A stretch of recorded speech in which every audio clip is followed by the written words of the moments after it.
Chair lays before the House the following enrolled bills. H.R. 1590, an act to require an exercise related to terrorist and foreign fighter travel and for other purposes.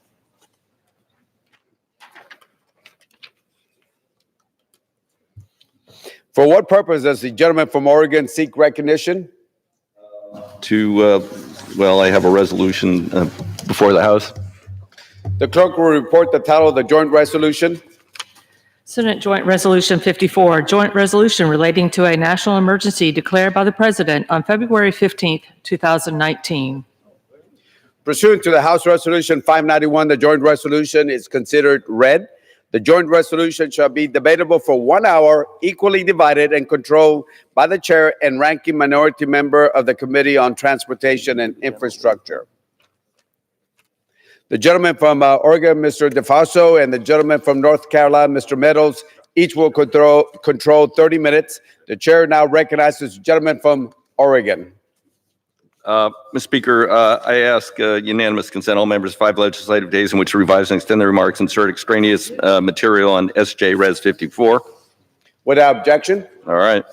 I yield myself such time as I may consume. Gentleman from Oregon is recognized. Now, the president has declared a national emergency so that he can divert funds from the Pentagon and other agencies to deal with the national emergency on the border. The largest diversion of funds is going into a wall. Now, the president says the emergency is mostly about smuggling of drugs. Interesting.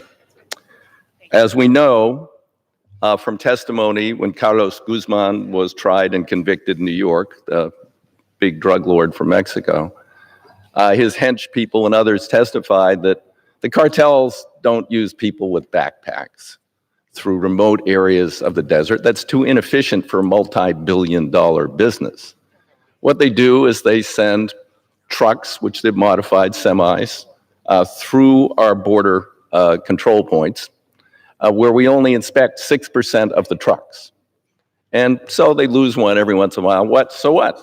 Tens of millions of dollars, doesn't matter to them, just the cost of doing business, kind of like taxes. So what's the president doing about the border patrol, control points? Nothing. We are not buying the new technology we need, reconfiguring them so we can inspect every truck that comes across the border. But they have another way of getting the drugs in, which they're using more and more and more. And that is they use semi-submersibles and other boats and ships to smuggle the drugs around on the coasts of the United States. Now, the Coast Guard is our prime line of defense against this. The retired last commandant of the Coast Guard said, we have actionable intelligence on 80% of the drug shipments coming into the United States, but the Coast Guard only has resources to intercept 20%. 20%. Now, just last week, the Coast Guard intercepted a semi-submersible which had 12,000 pounds of cocaine on it. That'd be a heck of a lot of people with backpacks coming across the border, as the president alleges. No, that's not the way they do it. Worth over $165 million. So what's the president doing?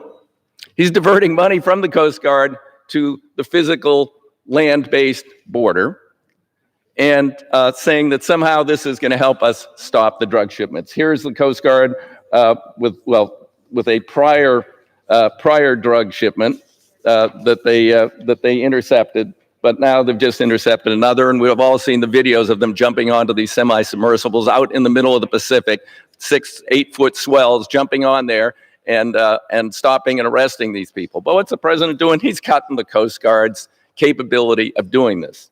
Back to the border. So,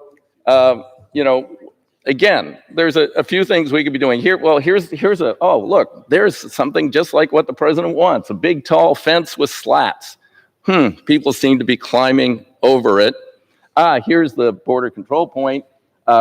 6% of these vehicles will be inspected. Oh, here's a tunnel under it. Oh, there's a drone over it. Oh, and some of these people are really ingenious. They even are imitating the Middle Ages, using catapults to throw drugs over where there's an existing wall. So here we are cutting, $6 billion from the Pentagon for critical needs of the Pentagon, for housing where troops are living in mold-infested barracks, for training facilities for the National Guard, for firefighting facilities on our military bases, from daycare centers for our troops' kids. And we don't pay these troops a heck of a lot of money. They can't afford to send their kids off base to daycare.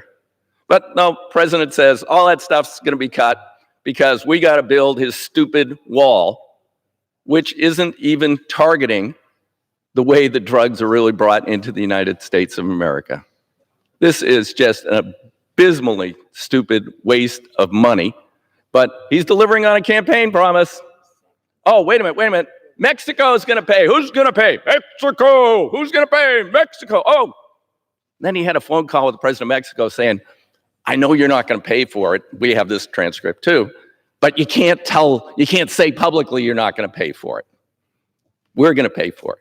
The taxpayers of the United States are going to pay for his stupid, useless wall, cutting essential things from the Coast Guard, who does real dangerous work every day intercepting drugs, cutting funds from the military, who need these facilities for their troops and troop morale and for the safety and security of our troops, all for a stupid wall. I reserve the balance of my time.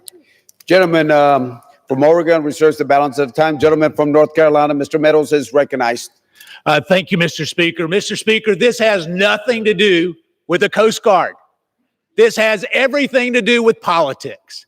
Mr. Speaker, when they get up and they have this faux outrage over this, it's about this president and their opposition to a secure border. Now, I would point out to the gentleman opposite, when President Barack Obama requested $3.7 billion in emergency funding, there was not a peep from the other side of the aisle. And all of a sudden, there's this outrage. The gentleman knows all too well, Mr. Speaker, that this is not even going to cut the funding.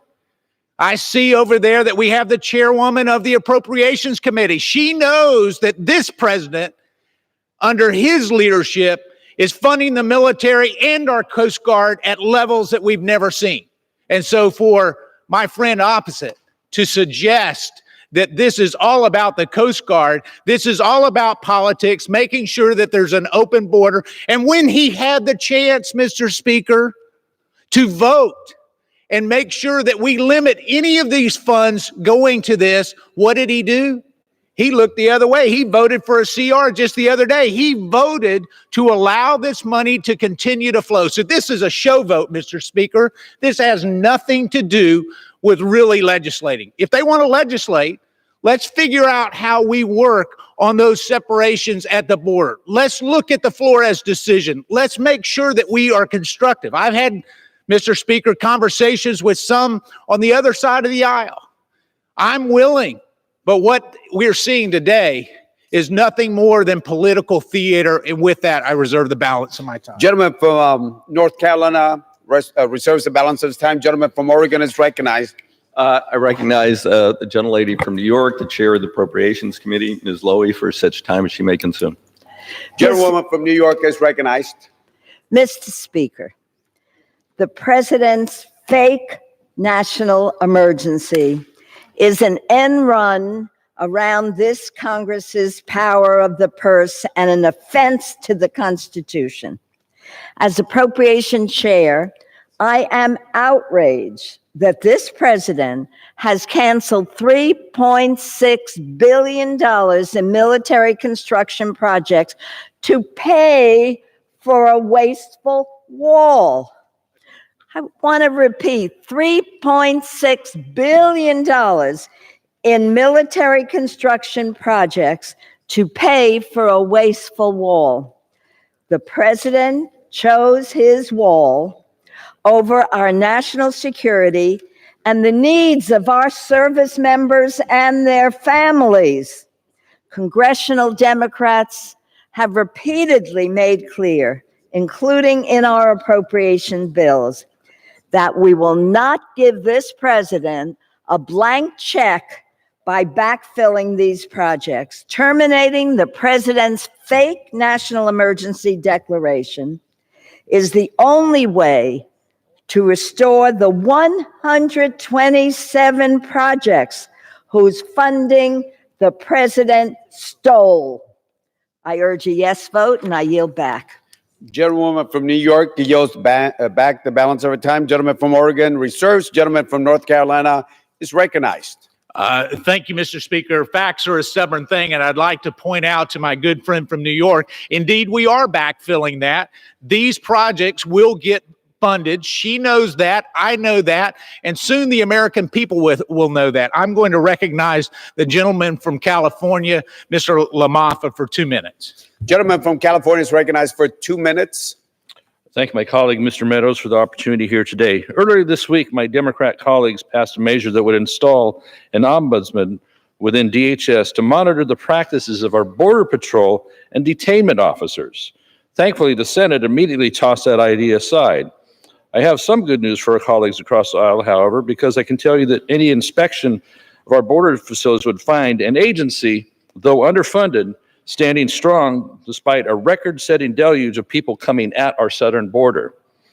Looks like today's Groundhog Day because we're voting on yet another resolution to stop being able to legally call what's happening on our southern border an emergency. My colleagues called it justifies by calling the president's actions unprecedented. Unprecedented is what you call it when our immigration system was on pace to be overwhelmed by 1 million immigrants pleading asylum. 1 million. Maybe Democrats just call this policy. Unprecedented is what you call it when Congress refuses to fund our national security agencies and starts threatening to abolish an agency and fire our enforcement officers for doing their job. The situation is unprecedented, but it's not because the president's actions are unprecedented. It's the actions of my Democrat colleagues. Rather than further consider this resolution, I hope the majority leader and speaker immediately allow us to recognize the crisis, as some Democrats have inadvertently, that we are facing on the border. Let's address the root causes of this emergency, fund the Border Patrol's $3 billion backlog, install physical barriers and security measures necessary to ensure the whole length of our southern border is secure. I yield back. Gentleman from California yields back the balance of his time. Gentleman from North Carolina reserves the balance of his time. Gentleman from Oregon is recognized. I yield the gentleman from Maryland, a member of the Committee of Jurisdiction, 3 minutes. Thank you, Mr. Gentleman Chairman. from Maryland is recognized for 3 minutes. Thank you, Chairman. I rise to once again to oppose the president's outrageous decision to declare a national emergency. President Trump repeatedly promised that Mexico would pay for his border wall, but now he is diverting money, $3.6 billion, away from our service members, military families, and their children. 2 projects were canceled in my district at Joint Base Andrews. Joint Base Andrews is home to Air Force One. It's the cornerstone of military security in our nation's capital. President Trump canceled a much-needed new child care facility for families at Joint Base Andrews. We've been working on this for over a decade. The current child care center, which I visited 2 weeks ago, 2 years ago, was constructed during World War II. It's too small to serve the children. On base, there's a 200 children waiting list. It suffers from sewage backup. That's right. Classes are canceled when the sewer backs up. The kitchen closes when the sewer backs up, and that happens every other month. It's got mold and rodent infestation, a leaking roof that collapsed 5 years ago, and a failing heating and air conditioning system. Service members will be forced to use more expensive and lower quality off-base programs. The Department of Defense estimated, they studied it, they estimated it will cost military families $10,000 a year each, money that is coming out of their pocket. Why? To build a wall. The families at Andrews have been waiting for years for a modern, safe building, and now we're telling them to wait. We're telling kids to go without so President Trump can build his wall before 2020. Service members defending our nation should never have to worry about the safety and well-being of their children while they're serving our nation.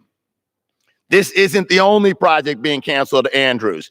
The president canceled a hazardous material cargo pad necessary to load ordnance and munitions onto planes. The Pentagon said that without this project, Andrews will have, I quote, enduring systemic weaknesses in its ability to support required military activities. Think September 11th, 9/11. We relied on fighter jets from Andrews, and now we're risking their mission with this cut.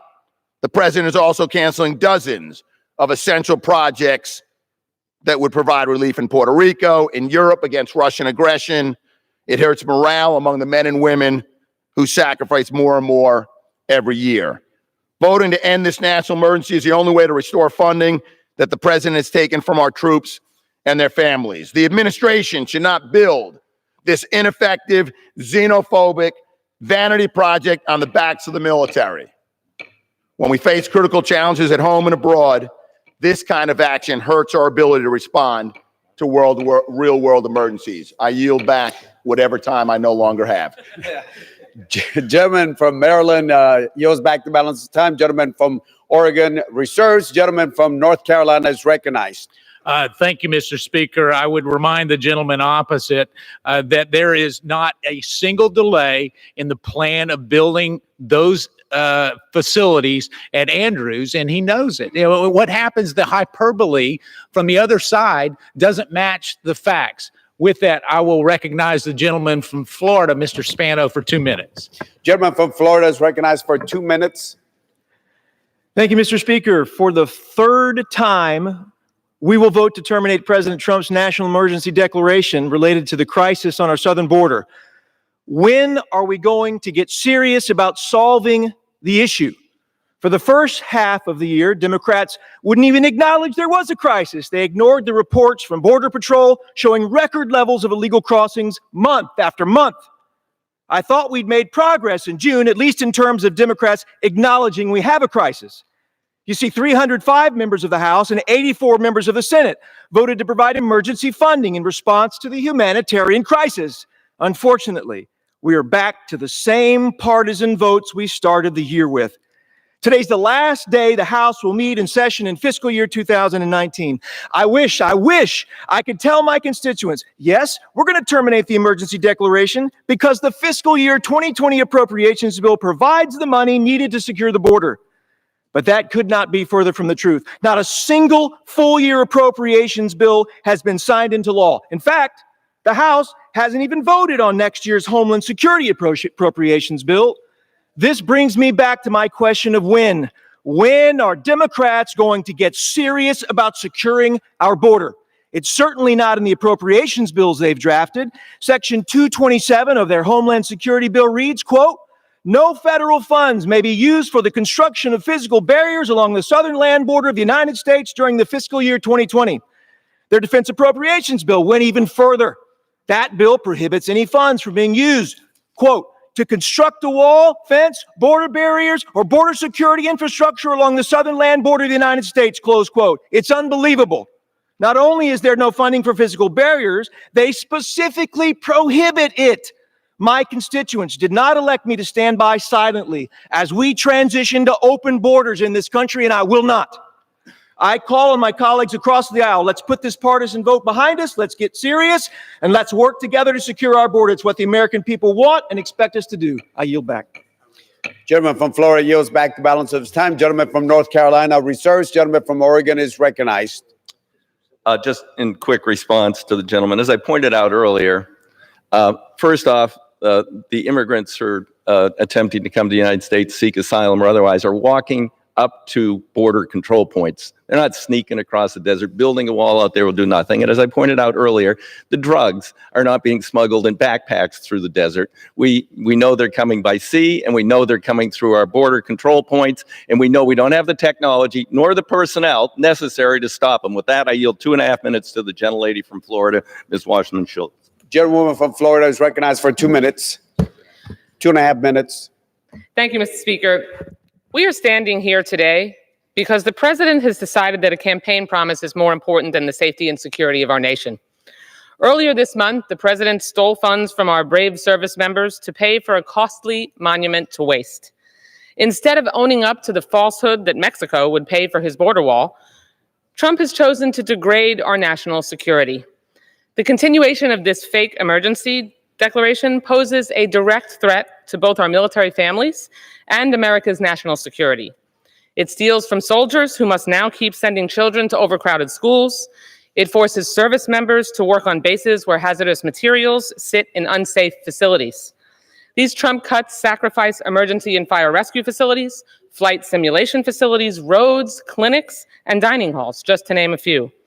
This action will make training, readiness, and life harder for America's families and hurts our national security. But don't take my word for it. Take the word of a recent Air Force report that detailed the risk to our troops and national security at home and abroad with the diversion of these previously appropriated funds. And I'll quote from the report. At Eielson Air Force Base in Alaska, a boiler failure at a facility that provides all electrical power and steam heat for the base is imminent, the report says. With temperatures as low as 65 degrees below zero, a failure would be devastating to facilities and the missions housed by them within hours. The base would be forced to evacuate within hours, and once closed, would freeze and require millions of dollars of repair to return to usable conditions. Does not sound like the border wall for a fake emergency is more important than making sure we don't close an entire base in Alaska. I'll remind members this wall was rejected by a bipartisan majority, and the fake national emergency was rejected by bipartisan majorities twice now in the Republican Senate. This is using the playbook of an authoritarian, jeopardizing our military readiness to steal a wall after it could not be lawfully secured. This is a dangerous precedent. I hope all my Republican colleagues join me in terminating this, quote, emergency declaration. We all should agree that bypassing Congress and the Constitution and starving the military of funding is not patriotism. It is everything that true patriots fight against. I urge my colleagues to vote for this resolution and send a message to our troops that their safety and our nation's military readiness matter more than fulfilling a deceptive campaign promise. Thank you. I yield back the balance of my time. Gentlewoman from Florida yields back the balance of time. Gentleman from May I inquire as to the remaining time on either side? Gentleman from Oregon has 17 and a half minutes. Seven. And the gentleman from North Carolina has 24 and a half minutes. 17 and a half. Okay, I thank the gentleman. Gentleman from Oregon reserves the balance of his time. Gentleman from North Carolina is recognized. Thank you, Mr. Speaker. I need to clarify once again another fact. You know, the gentleman opposite seems to think that all the drugs and all the bad things come in at the ports of entry, when the facts are since 2014, the U.S. Customs and Border Patrol have actually seized more drugs between the ports of entry than at the ports of entry. So I would like to, if the gentleman wants to review the facts with me, I'll be glad to do it, because we've actually collected 6.4 million pounds of drugs between the ports of entry versus 3.1 million at the ports of entry. And with that, I will yield 2 minutes to the gentlewoman from West Virginia, Ms. Miller. Gentlewoman from West Virginia is recognized for 2 minutes. Thank you, Mr. Speaker. I rise today to speak in opposition to the resolution on the floor. Yesterday, we had one of the most important hearings in this Congress, where we learned about innovations in energy efficiency and carbon capture. These real solutions will allow us to provide affordable, clean, and reliable energy to continue to give America and the world the security and prosperity that we enjoy. It took us 9 months to have that hearing. Unfortunately, not every hearing we have provides solutions. For the past 9 months, instead of prioritizing our nation's infrastructure, solving the opioid epidemic, or ending the crisis, yes, crisis, on our southern border, my colleagues across the aisle have spent countless hours exploiting important committee meetings, searching for something, anything that would impugn our duly elected president. We need to stop wasting time on these political games. The president has already vetoed this ridiculous resolution, and he has promised to veto it again. We must secure our southern border. The president has taken action while this House has tried to undermine his efforts at every step. We must put aside our political differences to save the thousands of lives we lose every year to fentanyl and the opioid epidemic, and to save the lives of the young boys and girls who are being trafficked across the border against their will. I was sent to Congress to create jobs, fix our infrastructure, and innovate the energy industry, not to bicker over partisan squabbles. I strongly oppose this legislation, and I urge my colleagues to do the same. I yield back the balance of my time. Gentlewoman from West Virginia yields back the balance of time. Gentleman from North Carolina reserves the balance of time. Gentleman from Oregon is recognized. Just in quick response to my colleague from North Carolina, a member of the Committee of Jurisdiction, the Coast Guard has interdicted more drugs than all the other federal agencies combined, yet they say they're only acting on 20% of them. So that's a pretty big hole. But the second thing is, he's right. He's right. We're not interdicting very many drugs at the ports of entry because we only inspect 6% of the semis with high technology. And Guzman's buddies said, that's how we bring it in. We put fake floors in the semis and we're bringing tons of drugs across. He's right. We're not intercepting them because we don't have the personnel and we don't have the technology. With that, I yield 2.5 minutes to the gentleman from Texas. Gentleman from Texas is recognized for 2 minutes, 2.5 minutes. Thank you, Mr. Speaker. In February, I authored the resolution to reject the president's emergency declaration at the border. Both chambers of Congress, a Democratic House and a Republican Senate, rejected that sham declaration by passing the resolution. Today, we consider a similar resolution to terminate the president's emergency declaration. A border wall does nothing to make us safer or address the real humanitarian crisis at our border. And this time around, the president is raiding actual national security priorities to build his wall. He's stealing millions of dollars reserved for important projects that range from training sites for our service members, to the schools for their children, to our military readiness projects. It's shameful that our servicemen and women are collateral damage in his quest to build this racist wall. It's a disgrace that money is being stolen from over 24 states and territories, ensuring that American taxpayers, not Mexico, as the president repeatedly promised, are actually paying for the wall. For example, in my district alone, we're losing out on $18.5 million in military construction funds. In the state of Texas, that number is $38.5 million, and the total impact for the entire country is over $1 billion. And this should be shameful to all of my colleagues that this administration would leave our military families out to dry. I ask all of my colleagues to vote their conscience and to vote their district. I would also add that the heavy burden of this wall will be felt by the people in the Rio Grande Valley and in South Texas. Miles and miles of private property, Texans' land, will be taken to build Donald Trump's wall. There have been stories about how people's property will be split, some of it in front of the wall, some of it behind the wall. Some people will actually have to drive. There will be the wall in front of them. They'll have to drive, use a clicker to open the wall to come into what would be considered the United States. Those are American citizens who are literally going to be behind the wall in Texas because of Donald Trump. This is a shame. This was a simple campaign promise. This doesn't do anything to keep us safer.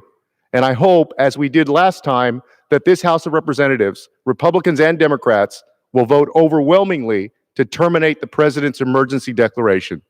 I yield back, Mr. Speaker. Gentleman yields back the balance of his time. Members are reminded to refrain from engaging in personalities toward the president. Gentleman from Oregon reserves the balance of his time. Gentleman from North Carolina is recognized. Mr. Speaker, the gentleman opposite was just talking about the fact that one particular person might have to use a clicker. What about the millions of Americans who go down to our border right now and they can't even go on U.S. territory because the cartel controls it? The gentleman knows all too well that the border on our southern border is controlled in areas by a cartel. But, far be it from me to be the expert. We have the expert here on that particular subject, and I would yield 2 minutes to the ranking member from the Homeland Security Committee, my good friend from Alabama, Mr. Rogers. Gentleman from Alabama is recognized. Thank you, Mr. Speaker, and I thank the gentleman for yielding. In the last year, nearly 1 million illegal immigrants attempted to cross our southwest border. Let me put that into perspective for you. 1 million is more than the population of Delaware or South Dakota or North Dakota, Alaska, Vermont, or Wyoming. 1 million is approximately the population of Austin, Texas, San Jose, California, or Jacksonville, Florida. For months, migrant families and children arrived at the border in droves, thanks to sophisticated smuggling operations. Coyotes told vulnerable populations that a child was their ticket to the United States, whether or not it was their child. The massive groups of migrants overwhelmed our Border Patrol facilities, leading to overcrowding and unacceptable conditions for migrants and law enforcement alike. At the high water mark of this crisis, more than 50% of the Border Patrol agents were pulled off the front lines to process, transport, and care for the record numbers of migrant children and families. The men and women of CBP have worked hard to manage this crisis, while Democrats in the House were busy talking about a fake emergency at the border. The administration has taken extraordinary steps, like the migrant protection protocols, DNA testing, to catch child smugglers, and implemented new rules to reduce abuse of our asylum laws. While the president is doing everything in his power to manage the crisis, House Democrats have done nothing. They steadfastly refuse to do anything to fix our broken immigration system, to protect vulnerable families and children from human smugglers, to reduce the asylum backlog, or expand migrant processing and long-term housing. Now they want to take away the president's authority to respond to a crisis and prevent another one from happening. It's disgraceful. I urge a no vote on this resolution and yield back. Gentleman from Alabama yields back the balance of his time. Gentleman from North Carolina reserves. Gentleman from Oregon recognized. Recognize the gentlelady from California for 3 minutes. 3 minutes. Gentlewoman from California is recognized for 3 minutes. Thank you, Mr. Speaker. Mr. Speaker, I rise in support of SJ Resolution 54, the president declaring a national emergency in order to deliver on a failed campaign promise is a gross misuse of power and sets a dangerous precedent. Not only is the president's fake national emergency unconstitutional, but he is choosing to undermine actual military readiness by diverting construction funding to the border wall. For instance, President Trump is targeting critical military projects, including a California Air National Guard flight simulator, which is intended to train C-130J pilots who put their lives on the line every day fighting wildfires, among many other of its missions. Based in Ventura County in my district with over 1,200 highly trained and talented National Guard personnel, the 146th Airlift Wing has been called up to respond to many of our nation's true national emergencies, including the Mendocino Complex fire and the Thomas Fire, the largest fires ever recorded in California's history. The 146th Airlift Wing also responded to the Camp Fire, one of the deadliest and most destructive wildfires in U.S. history. Across the country, the 146th Airlift Wing has been a critical component of federal disaster response and humanitarian relief efforts, including in Puerto Rico in response to Hurricane Maria, in Florida in response to Hurricane Irma, and in Texas in response to Hurricane Harvey. Stealing the funds for this critical flight simulator will harm readiness and delay necessary training for our Air National Guard members who risk their lives to save the lives of others.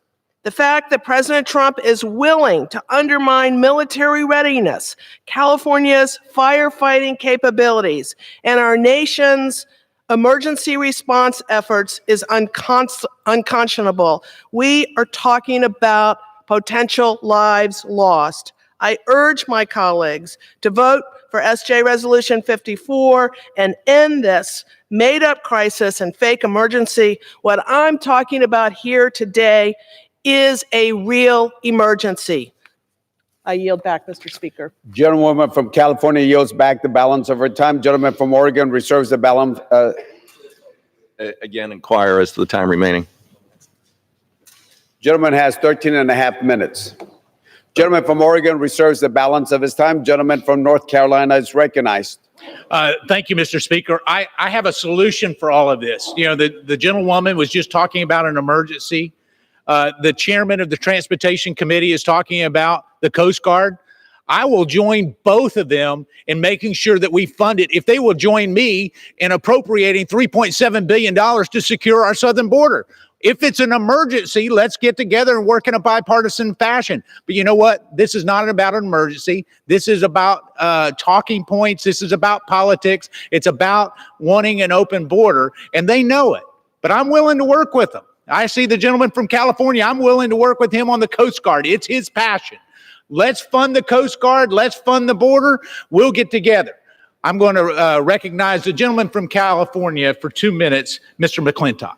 Gentleman from California is recognized for 2 minutes. Thank you, Mr. Speaker.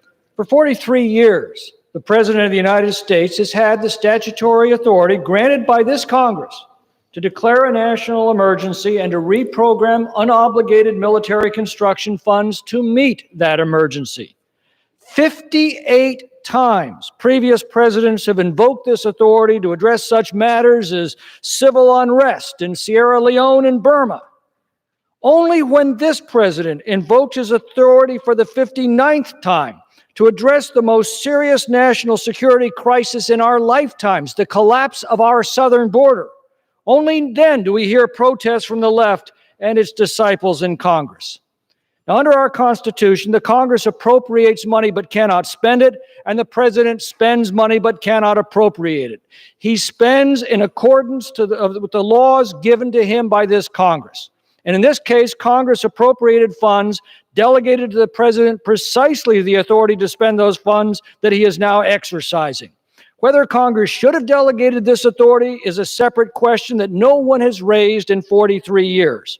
But while that authority exists, the President has both a right and a duty to use it to defend our country. We also hear protests that the President's act will divert money from other construction projects. Well, I ask them, what is more important to our nation's defense than the defense of our own borders? A child care center in Maryland? Really? Our nation is going to have a serious discussion over whether we wish to continue as a sovereign nation with the uniquely American principles and customs that have made us, in Lincoln's words, the last best hope of mankind on this earth, or whether we will allow the Democrats to render our borders meaningless and reduce our once great nation into nothing more than a vast international territory between Canada and Mexico. I yield back. Gentleman, time yields back his time. Gentleman from North Carolina reserves. Gentleman from Oregon is recognized. I just would comment.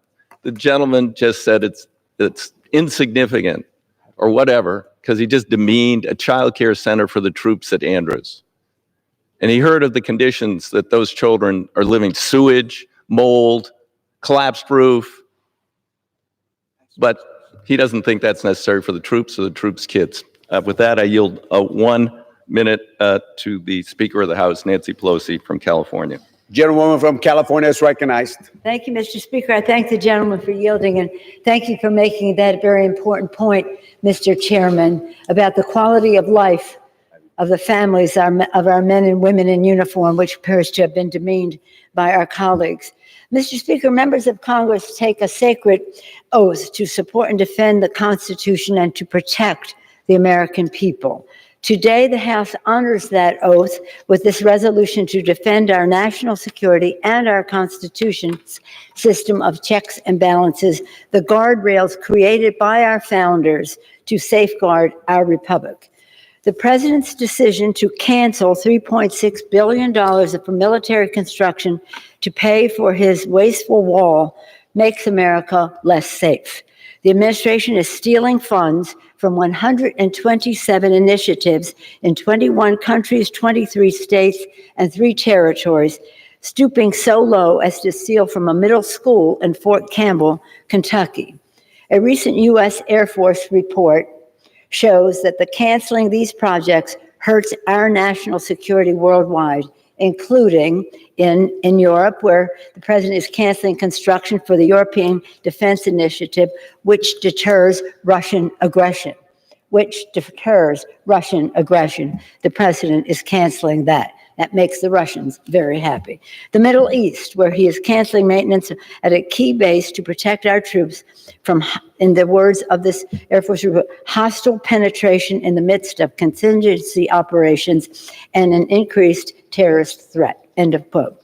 In the Pacific, where he is canceling construction on storage facilities in Guam for more than $1 billion in munitions, the largest stockpile in the region, and in North America, where he is canceling repairs at a base in Alaska, which was needed to prevent an explosion that would cause a full evacuation and requiring millions of dollars to repair. That decision also disrespects military families, as our distinguished chair, Mr. DeFazio, mentioned. A coalition of leading education, labor, and veterans organizations wrote to the president to express their profound concern, saying, our troops and their families deserve much better for their sacrifices. The president had said Mexico will pay for his wall, not military families. And so the administration's decision also dishonors the Constitution by negating its most fundamental principle. The separation of powers is an assault on our power of the purse. It does great violence to our Constitution and our democracy, strikes at the heart of our founders' conception of America, which demands a separation of powers. Indeed, many White House decisions that have recently come to light show the same disdain and disregard for the Constitution. Today, we join the Senate. Congratulations to the Senate. In a bipartisan way, they restored our system of checks and balances and reasserted Congress's constitutional responsibilities. This issue transcends partisan politics. All members take that oath to protect and defend. We continue to urge House Republicans to join us to uphold the Constitution and defend and support our national security. I yield back the balance of my time. Thank you. Gentlewoman of California yields back the balance of time. Gentleman from Oregon reserves. Gentleman from North Carolina is recognized. Thank you, Mr. Speaker. I yield 2 minutes to the gentleman from Alabama, Mr. Adlerholt. Gentleman from Alabama is recognized for 2 minutes.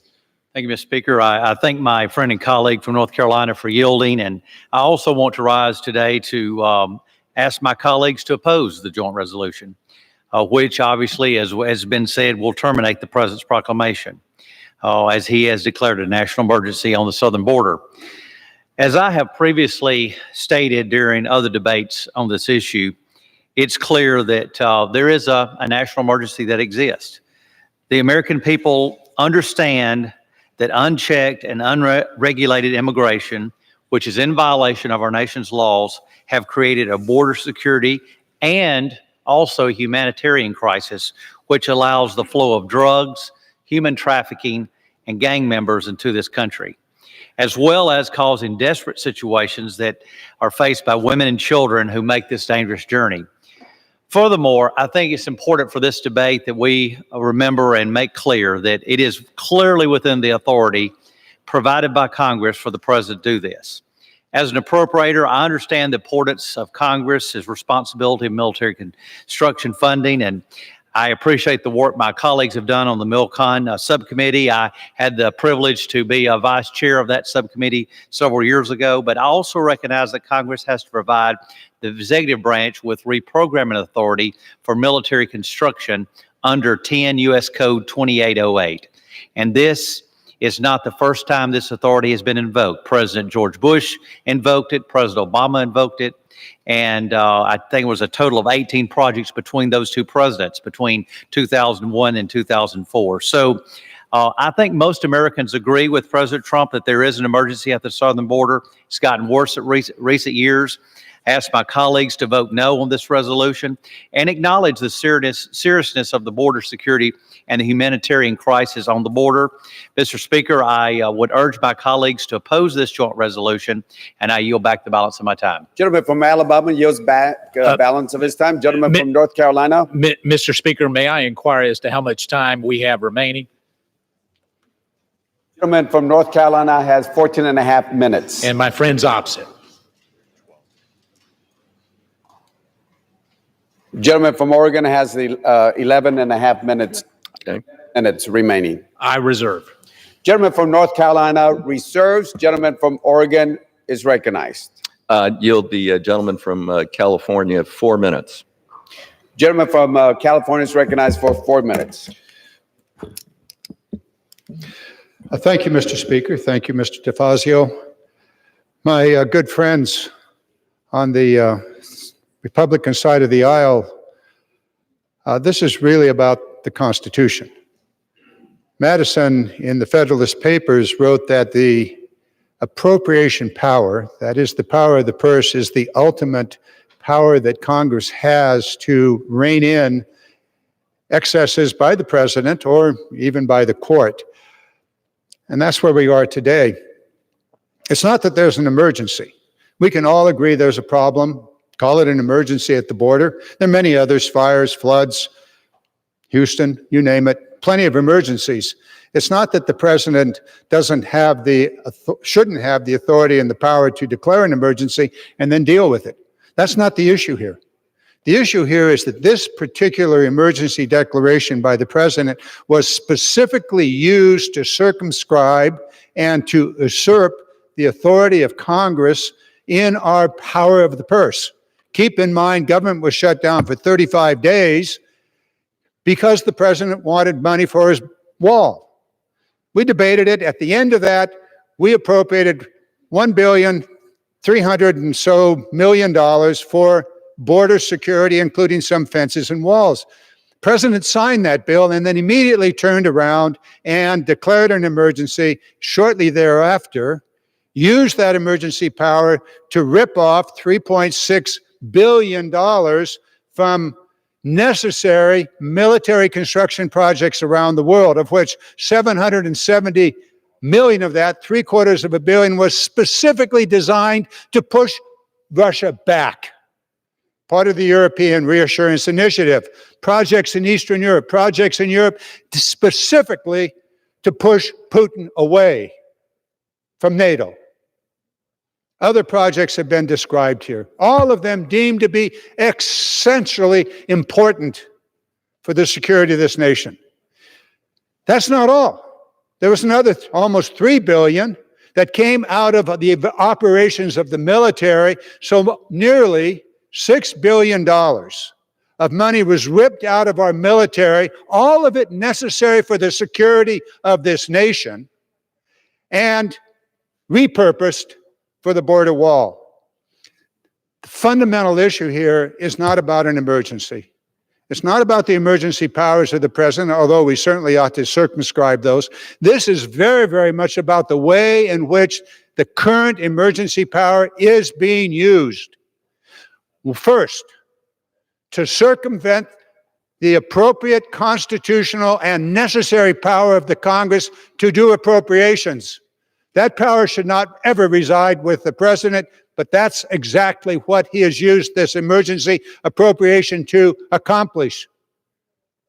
To grab the power of the purse, to take that power, that essential power, as Madison said, from the Congress. And then specifically and most dramatically and dangerously harm the security of this nation by stopping necessary construction projects that the military says we need to protect NATO against Putin and Russia. We ought to pass this simply to regather the power that we must have to be a co-equal branch of government, the power of the purse. We can debate emergencies, we can appropriate money for the border. And we do. But to allow the president to use this power to usurp the fundamental constitutional authority of Congress is wrong, and therefore we have no choice. If we believe in the work and our oath, we have no choice to pass this resolution. I yield back. Gentleman's time from California yields. He yields. Gentleman from Oregon reserves. Gentleman from North Carolina is recognized. Mr. Speaker, it's interesting that the gentleman from California would suggest that this president ripped this from Congress. We willingly gave it to him under Section 2808. And, you know, the gentleman knows all too well that if he didn't want the money going to the border, he could have done a limitation amendment when they passed the funding bill, not once, but twice. The same funding bill that the gentleman voted for. He could have put a limitation bill on it. So, you know, this whole thing about the Constitution is actually about a section that has been exercised not just by President Trump, but by President Barack Obama. And when President Barack Obama exercised it, there was not a peep from the other side, not a peep. I'll recognize the gentleman from North Carolina for 2 minutes. The gentleman from the 9th Congressional District of North Carolina, Mr. Bishop. Gentleman from North Carolina is recognized for 2 minutes. I thank the gentleman. Mr. Speaker, having taken my seat in this Congress on behalf of the citizens of the 9th District only last week, I'm experiencing already that the majority is prone to theater. In this case, a show vote for which the majority lacks the 2/3 vote necessary to override a promised presidential veto.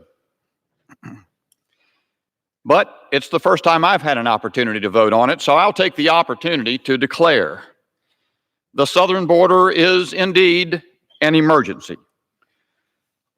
Because Democrats have sundered and blocked effective border protection, border security for over 30 years. It's not the emergency that's fake, it's this futile vote. It is the sudden professed concern for men and women of our armed services. We saw yesterday the majority's concern for our armed services when it preferred electronic medical records for illegals over EMR for our vets. Our service members know who's protecting their interests and who has their back. And as for me, I'm with the president. I yield back. Gentleman from North Carolina yields back the balance of time. Gentleman from North Carolina, Mr. Meadows, reserves the balance of his time. Gentleman from Oregon is recognized. 1 minute to the gentleman from California. Gentleman from California is recognized. My good friend, Carolina, you're a true conservative. I know you well. We've had many, many discussions, and you're a true conservative, and you really do believe in the Constitution.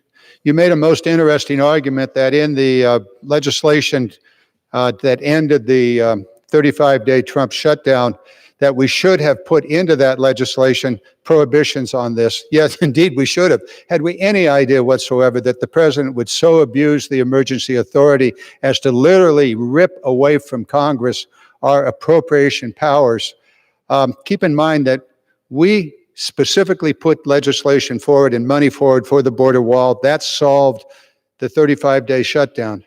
The president signed that bill and then used the emergency power that is in the subject of this debate and this resolution to usurp our appropriation power. And he did that by going into the military and taking nearly $6 billion. And I understand he's looking for another $10 billion or so from the same source, using the same power. This is a direct attack on our appropriation power. Now, we've got an emergency. You want to talk about emergency? We were willing to work on emergencies and appropriate the necessary money. I've done so many times. In fact, there once was an offer for some $20 billion plus for all of this. My time has expired, and I love to debate you, sir. Gentleman from Oregon reserves the balance of his time. Gentleman from North Carolina is recognized. Thank you, Mr. Speaker. The gentleman, before he exits, I want to make sure I'm addressing you, Mr. Speaker, but I wanted to highlight one critical part. And he's exactly right. that the president signed this. If the president had not given the other side the warning that he was going to declare a national emergency, then the gentleman would have had a valid point, Mr. Speaker. But I can tell you, before the president signed it, he said, if we do not get the money to secure our border, to secure our southern border, and make sure that communities are safer, I'm going to declare a national emergency. So he put the Democrats on notice. That's why all this outrage is interesting. Go back and Google it. I promise you that it was on notice. He said, I'm going to declare a national emergency. So this is not about ripping constitutional power. This is about yielding the power. And my Democrat colleagues did exactly that. I'm going to recognize the gentleman from Arizona who is probably knows more about the border than anyone who has spoken previously from our side, because he's been down there over and over again. He's the gentleman from Arizona, Mr. Biggs, for 2 minutes. Thank you. From Arizona is recognized for 2 minutes. Thank you, Mr. Speaker, and I thank the gentleman for yielding time to me. I'll just tell you, I've spent at least a couple of weeks on the border this year alone, multiple times. I've been in every facility that I can find, and I get down there as often as I can. I talk almost daily to folks who live along the border, and I get a chuckle, if it weren't so doggone serious, when I hear people say, oh, yeah, no, there's no drugs coming across the border. We're getting it on the ocean. We're getting it on the ocean. That's where we're stopping. I'll tell you one thing. In the Tucson sector, 40% of the drugs that come into this country from the south, they come in through the Tucson sector. You know why? There are 75 miles of open border. You got one port of entry, has a fence of about 1.5 miles each side of it. Then you've got single-strand barbed wire for as far as you can see. You got 4-strand barbed wire. You know what it's holding it up to? It's coming up to the bollard fencing. It's got a slip knot in case you need to get into the country. You can stand there and look at the 5 paths that come across. They all come right to that place where the slip knot is. I'll tell you one thing. If you've got a problem with an emergency declaration, then you just simply don't know what an emergency is. 1.1 million people have surrendered or been apprehended at the border this year. Another million or so, we don't even know, have come across. We've let 1.2 million people come in legally this year. And you want to tell me you don't have a border crisis? You've got opioid addiction and overdoses killing people. You've got people coming in unvetted. You had 1,000 people come in from where? The Congo. The Congo, right through the Rio Grande Valley. I'm telling you something. For you to stand there and say you don't think this is an emergency means you just simply aren't paying attention. And this president has the authority because Congress delegated that authority to the President of the United States of America to deal with emergencies. And this becomes a true crisis, a true emergency. I'll just give you one thing. Mr. Chairman, if I can have 30 more seconds. Another minute. Gentleman is recognized for an additional 1 minute. Thank you. I thank the chairman, the gentleman. And I'll tell you what, I was at one place, the most remote border entry we have got in the entire country. It's only open 9 to 4. We have 3 customs agents assigned there. We got 1 border patrol agent that actually lives there in a double-wide mobile home. I won't say what his name is, but let's just say it's Bob. Night before I got there, 2 a.m., 255 people, cartel driven, because there's no place 40 miles, 30, 40 miles. That's the nearest town. 250 people dropped off, and they all go up and they knock on the door of the mobile wide, and I say, hey, Bob, they're reading from paper. We declare asylum. Talked to an agent. He tells me that he'd been exposed in the last 6 weeks to hepatitis A, B, and C, measles, mumps, lice, scabies. He said, and don't forget, a skin-eating bacteria that they hadn't been able to identify yet. That's not a border crisis? You don't want to address that? I'm telling you, it needs to be addressed. It needs to be addressed today. I thank the president for having the courage to do it. And you know what? If you want more money, get him more money for Coast Guard. I'll support that. I yield back. Gentleman's time from Arizona has expired. Gentleman from North Carolina reserves. Mr. Speaker, may I inquire as to how much time I have remaining? On both sides. On both sides? From North Carolina has 8.5 minutes. Gentleman from Oregon has 6 minutes remaining. I reserve. Gentleman from North Carolina reserves the balance of his time. Gentleman from Oregon is recognized. On his last, yield myself such time as I may consume it. On his last rejoinder, my good friend and colleague said that the president said something about declaring an emergency. Well, the president says an awful lot of things that he doesn't do. So I don't know how we were supposed to give credibility to that. He said Mexico, he said probably 100 times, maybe more than 100 times, Mexico's going to pay for the wall. Who's going to pay for the wall? Mexico. I mean, he got cheers. He just would brighten up. This was so wonderful. But of course, that's not happening. With that, I would yield 2 minutes to the gentlelady from Texas, Ms. Jackson-Lee. Gentlewoman from Texas is recognized for 2 minutes. I thank the Speaker. The gentleman from Oregon, I thank you for the time. It may have been 200 times that the president said that Mexico would pay for the wall. But here we are today, and I rise to support H.J. Res 54. I want the American people to know $3.6 billion is coming out of your United States military, the men and women, your children, your husbands and wives that you send to faraway places and to the bases where families live. That is what is happening. Now, as a Texan and a member of the Homeland Security Committee, since the heinous act of 9/11, I probably have been to the border more times than I can count. I've walked across, I've ridden the speedboats. I've watched the officers deal with the issues at the border. And I've asked and watched as they have interdicted drugs. Drugs don't come across in the large number across the border. They come through legal points of entry. And our men and women have been very successful in doing that. But let me tell you what we're facing. 1957 structure on the Portsmouth, Virginia shipyard, known as Building 510, has been cited for numerous life safety violations. That's where your young Navy personnel are.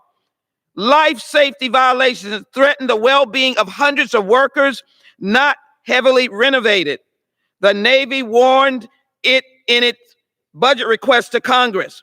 The building has been labeled a high-risk environment, largely due to fire safety concerns.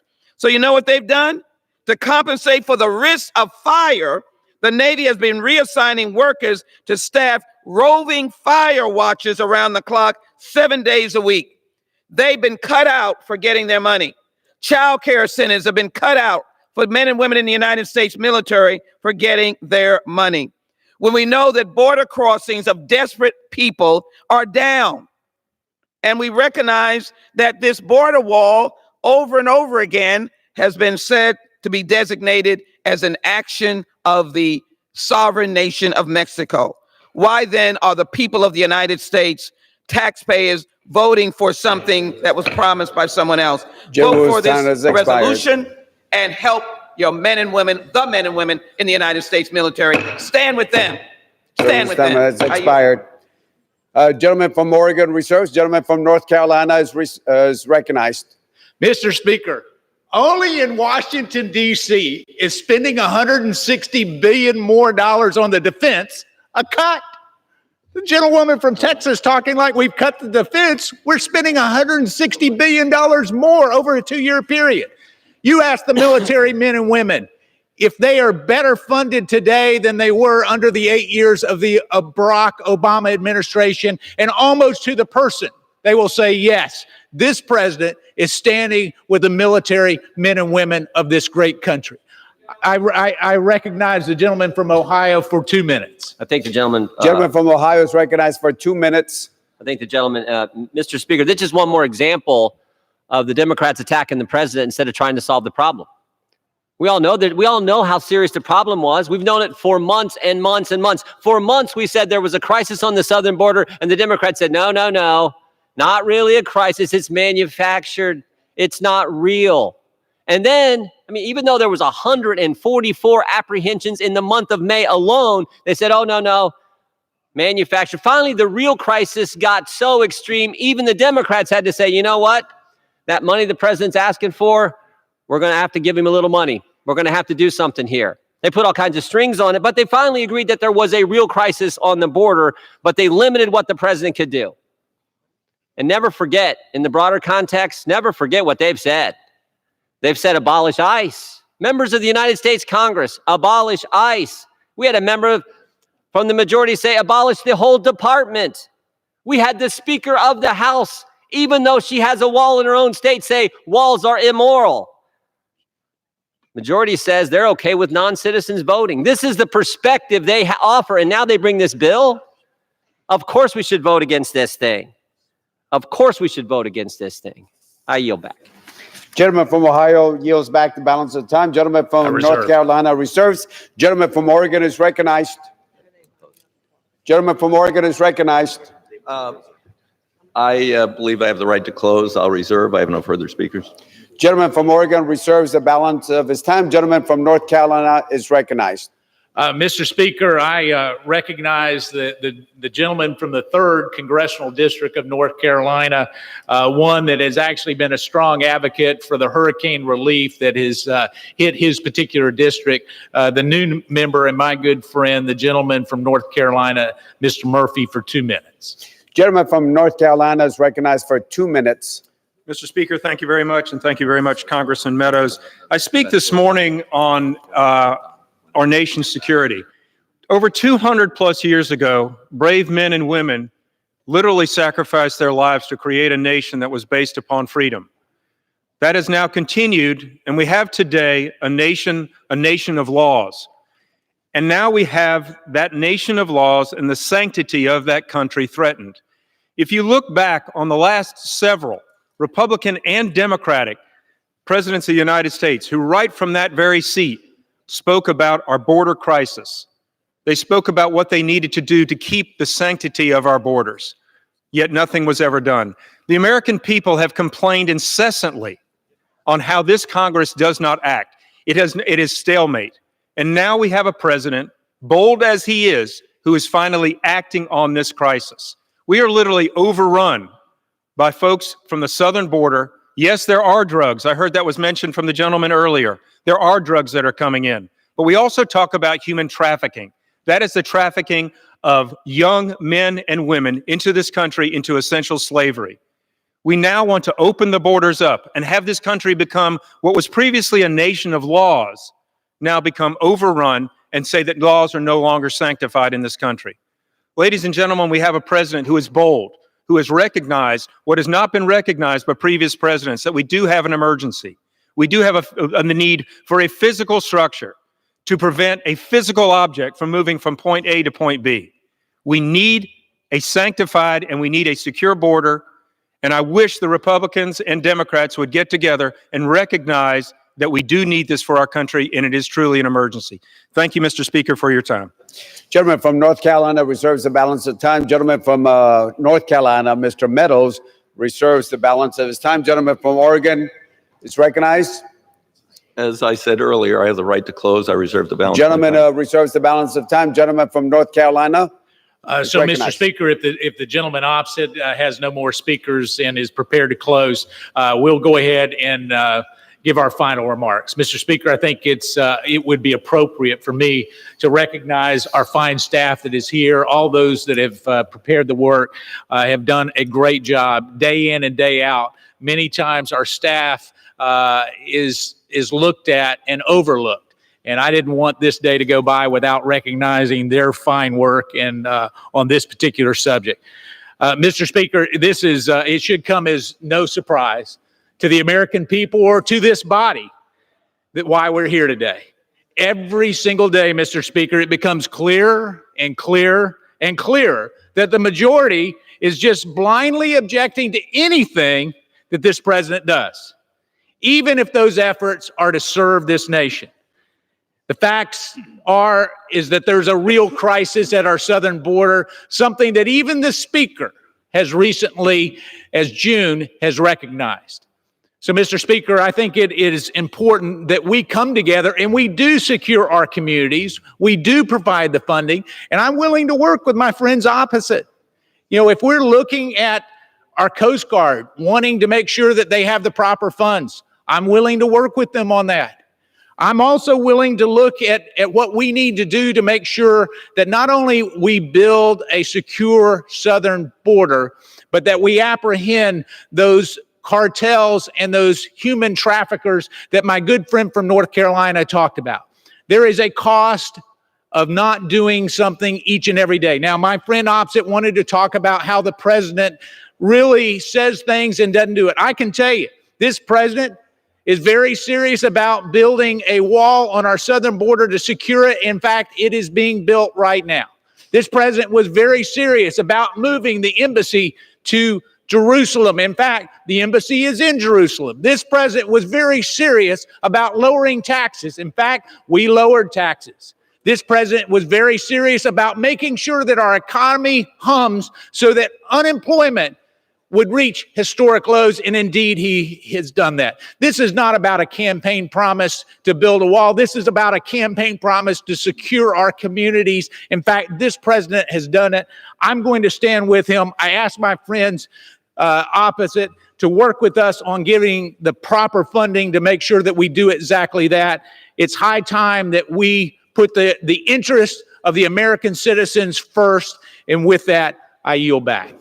Gentleman from North Carolina yields back the balance of his time. Gentleman from Oregon is recognized.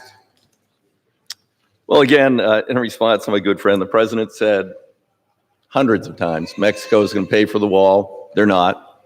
We have the transcript of a phone call where he called the new president of Mexico and said, look, I know you're not going to pay for the wall, but you can't say that. We're going to pay for it. So that's one thing. He talked about moving the embassy to Jerusalem. The president was going to deliver a peace plan for the Middle East. Where is it? It's a lot of things this president said he was going to do that haven't happened. And you know, getting close to the president is sort of like being in the orbit of a black hole, which sucks in everything. And that sucked in a lot of things and a lot of people who have been then blown back out at some point by the president. His current acting chief of staff, I don't know how long he's been acting now, a year and a half, something like that. President likes them to be acting because he can get rid of them more easily, he thinks. When he had his own opinions, when he wasn't in the orbit of the black hole of Donald Trump, he said about walls, Mick Mulvaney, president's acting chief of staff, you go under, you go around, you go through. What they need is more manpower and more technology. Acting chief of staff Mick Mulvaney said that August 25th, 2015, when he had his own opinions when he worked here in the United States House of Representatives. He can't have his own opinions anymore. Thought a wall was stupid then and it wouldn't do anything. And he said what we've been saying. We inspect 6% of the semi-tractor trailers that roll across the border. And we have testimony in the conviction of a drug lord, Carlos Guzman, in New York. We have testimony in that trial. They are bringing the drugs in just boatloads or truckloads. Boatloads, we already talked about the Coast Guard, and truckloads across the border because we only inspect a fraction of them. So what if they lose a few? Hundreds of millions of dollars. Damn, it's the cost of doing business. This is a multi-billion-dollar business, these cartels. And as Mick Mulvaney said in an honest moment, we need manpower. We already heard about, gee, they've only got 4 people at the border crossing in Arizona. Why do they only have 4 people? We've appropriated more money for more border patrol people consistently year in, year out, but they're way behind in their numbers. They haven't been able to hire up to the numbers we've authorized. And technology, which is what I'm talking about, they don't have that either. There's also, I mean, people over there are poo-pooing child care centers for the troops in the military and things like that. They don't need it. Their kids don't need it. Really? And then they're also, the president is taking hundreds of millions of dollars out of the European Defense Initiative. I've been to Poland recently, and I have seen the Suwałki corridor. That is the Russian invasion route into Europe. For years, it was the Fulda Gap. But now it's the Suwałki corridor since Germany is reunified. And we're going to cancel projects in countries to defend that area and give them better capability to defend themselves against the Russian invasion. But since Vlad, that's Mr. Putin, whatever his dictators are called in Russia, is buddies with the president. They have secret phone calls, secret conversations that aren't transcripted. The president, is withholding money from Ukraine to defend itself. But, and now we're going to cut money for our allies, the European Defense Initiative, to build a stupid, useless wall on the border. With that, I yield back the balance of my time. All time for debate has expired pursuant to the rule. The previous question is ordered on the joint resolution. The question is on the third reading of the joint resolution. Those in favor say aye. Those opposed say no. The ayes have it. Third reading. Joint resolution relating to a national emergency declared by the President on February 15th, 2019. The question is on the passage of the joint resolution. Those in favor say aye. Those approved say no. The ayes have it. The joint resolution. We request the yeas and nays. And a The hearing. yeas and nays are requested. Those favoring the vote by the yeas and nays will rise. Will rise. A sufficient number having risen, the yeas and nays are ordered. Members will record their votes by electronic device. Pursuant to Clause 9 of Rule 20, this is a 15-minute vote. Passage of the joint resolution will be followed by a 5-minute votes on the motion to suspend the rules and pass H.R. 3722 and agreeing to the Speaker's approval of the journal if ordered. Members, this is a 15-minute vote.